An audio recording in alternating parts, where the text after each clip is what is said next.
Hey everyone, we got another shorty on deck. Hey, it's not the fall season, it's not October, but we've got ourselves a Halloween themed short film. In fact, it's a Halloween fan film. It's called The 78 Slasher, brought to us by Mark Murtha, giving us the story that takes place right after the events of the first Halloween. And the shape is, he got up and he walked away, but what happened, right?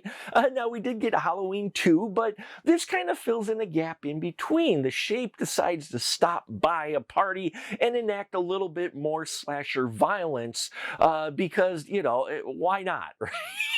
He's the shape after all. He's like, yeah, you know what? I don't have enough blood on my butcher knife. And so we see what happens when the shape invades this party and starts taking out the party members one by one.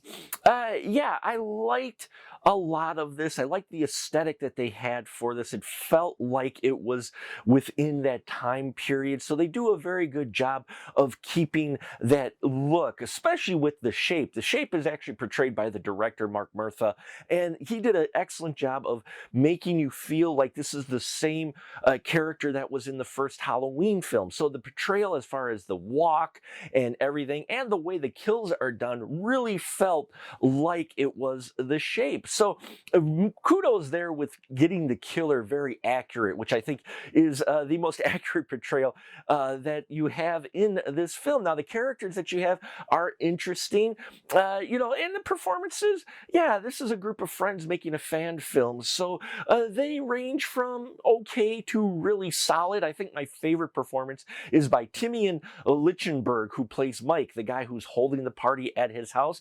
Really loved this character, and he was the one that I was pulling for the most, not to have something nasty happen to him. We do get a babysitter in here, and I loved that scene near the end where we get the shape going after another babysitter. I thought that was handled really well, and there's some tense moments. There are some tension-filled moments in here. Now, it is working on a micro budget, so you do have some of those challenges that you get with an indie production like this. The audio is a little off, lighting is sometimes a little too dark or could have been corrected a bit, and some of the camera work was just a little bit rough, especially near the end when we get to the kind of the climax of the film. But other than that, I think for a fan film, I really appreciate the effort here. I think everybody puts in their all, and if you like Halloween fan films, I think you should watch it.